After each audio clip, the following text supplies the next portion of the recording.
Am I the asshole for canceling a trip because my friends changed the plan to something I couldn't afford? I think ruined a group trip that was planned for months, and even though I feel terrible about it, there's nothing I could do. I and two friends went on a group trip January 2025, and it was so fun that by September we started talking about planning another for 2026.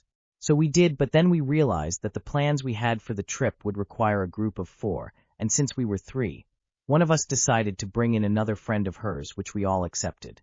This was towards the end of November, and preparations was going well until one day in December.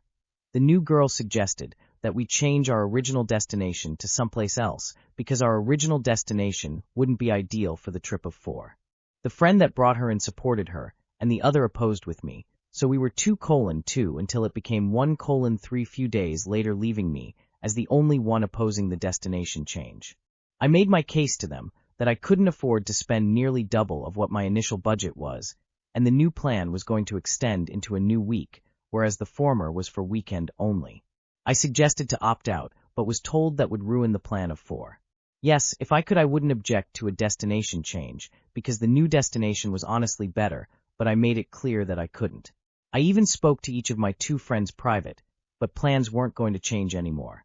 This went on for weeks until they really made it clear I was a minority vote, so I told them I planned to cancel because I couldn't afford the trip, and I wasn't willing to go above my means. This was 2 weeks to the proposed date. Getting decent accommodation in 2 weeks proved very difficult.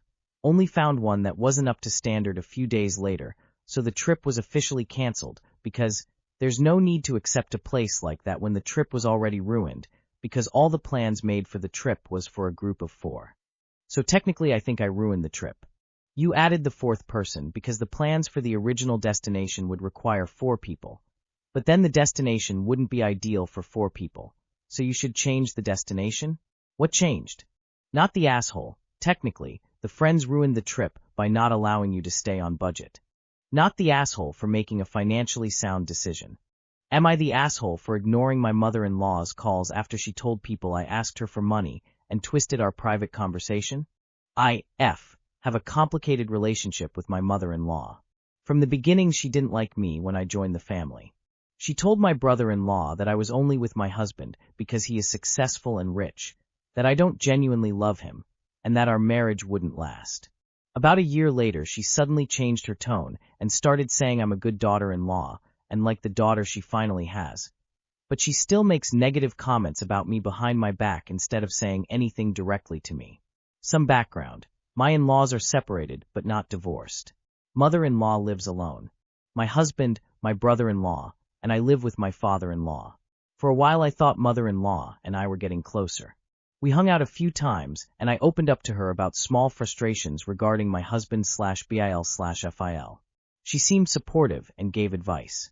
Later I found out she repeated those private conversations to them and questioned why I said those things. She tends to retell stories in a very twisted way. Even my husband doesn't fully trust her versions of events because they're often inaccurate. After that, I kept some distance but stayed polite. Recently something happened that hurt me more. During a video call, I mentioned being worried about my father's health and possible medical bills. I did not ask her for money, and I did not cry or beg for help. She was the one who said, "It's okay, we will help you," and I just replied, "Thank you, I appreciate your concern." Later she told my brother-in-law that I cried and asked her for money, and that I'm financially latching onto my husband and brother-in-law and should be an independent woman. That really upset me because it's not true. I work as an admin executive at my husband's company and support myself. I never asked her for financial help. After hearing this, I felt betrayed and decided to stop answering her calls and texts for now. My husband has also reduced contact and keeps things very surface level. Mother-in-law is now telling people we're avoiding her because her niece poisoned us against her, which is not true. My husband, BIL, and I discussed everything and decided we will only address this in a face-to-face group meeting so nothing gets twisted again. I'm not comfortable speaking to her alone right now. She recently messaged saying she is deeply hurt that we're avoiding her and that she doesn't know what she did wrong. Am I the asshole for not responding to her calls/messages for now and wanting to only discuss this in person with witnesses present? Am I overreacting for being angry and disappointed? The only correct answer is, talk to your son. She is his mother, and it is up to him to handle her. Not the asshole. She lied to make you look bad again. I wouldn't talk to her either. Not the asshole. This would be a permanent full no contact. She's manipulative and weaponizing your personal sensitive discussions as a narcissist. Am I the asshole for selling my Pokémon card collection to help pay bills even though my wife is mad about it? My wife, 30F, and I, 32M, have been going through a rough financial patch over the last few months. Nothing catastrophic, but between rising bills, groceries, and some unexpected expenses, money has been tighter than we are used to. We have had several conversations about needing to cut back on spending and be more careful financially. For context, I have had a Pokémon card collection since I was a kid. Over the years I added to it, took good care of it, and it honestly means a lot to me sentimentally. Some of the cards are worth decent money now, but I never really planned on selling them unless I absolutely had to. Recently, I realized we were starting to fall behind on a couple bills, so I decided to sell part of my collection.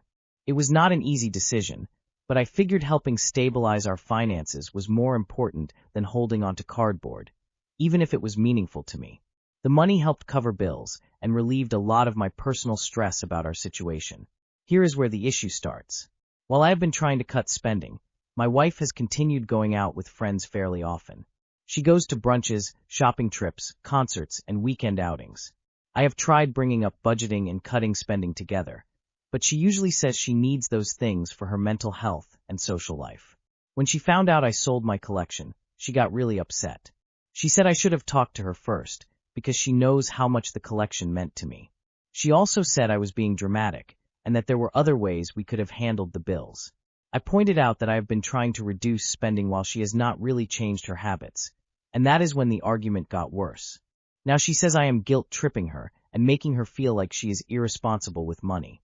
I told her I am not trying to attack her, but I feel frustrated that I sacrificed something important to me while she is still spending on things that do not feel necessary given our situation. She thinks I made a rash decision and is upset that I sold something sentimental.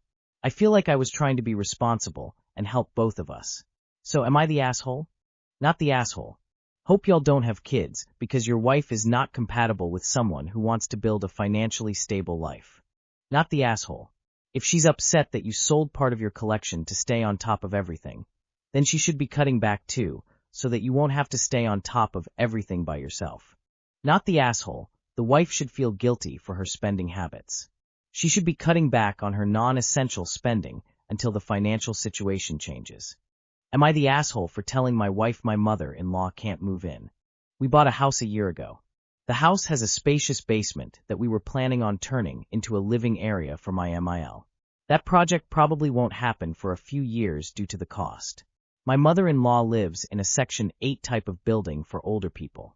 It is in a nice location, so we are in no real rush to renovate the basement. My mother-in-law has been staying with us 2 weeks at a time every month for the past year, and the building manager recently told her that she is not allowed to live there part-time. My wife and I can see why the manager thinks she only lives there part-time. She hinted at wanting to move into the kids' playroom until we fix the basement. I immediately said no because A, that is the kids' playroom and would make things tight in our house, and B, I do not want to live with her. The main reason the basement idea worked was because it has its own entrance and is basically an independent apartment. I get along with my mother-in-law, but I cannot live with her. She smokes, is messy, and is in the way. I know it's a terrible thing to say. There are times the kids want to go in their playroom, but can't because she is in there with the door closed, sometimes all day. Usually by the end of her 2-week stay, I am ready for her to go, so I can only imagine what living with her would be like. On the weeks she is not here it feels great, because we feel like we can do whatever we want. I don't want to say she is terrible, because she does help out around the house. We live in a HCL area, and pay a ton of money for the house, so I would at least like to be comfortable. Obviously, it would be a different story if she had nowhere to go or unable to afford her rent, but she is in a nice apartment, and is comfortably paying her rent. She also only lives 15-20 minutes away. My wife feels bad because her mom is alone, but I honestly feel like our marriage would suffer if she were to move in. Am I the asshole? Edit. My mother-in-law does not smoke inside the house. We clearly told her we do not want smoke inside the home the first time she came over. She smokes in the backyard or the front.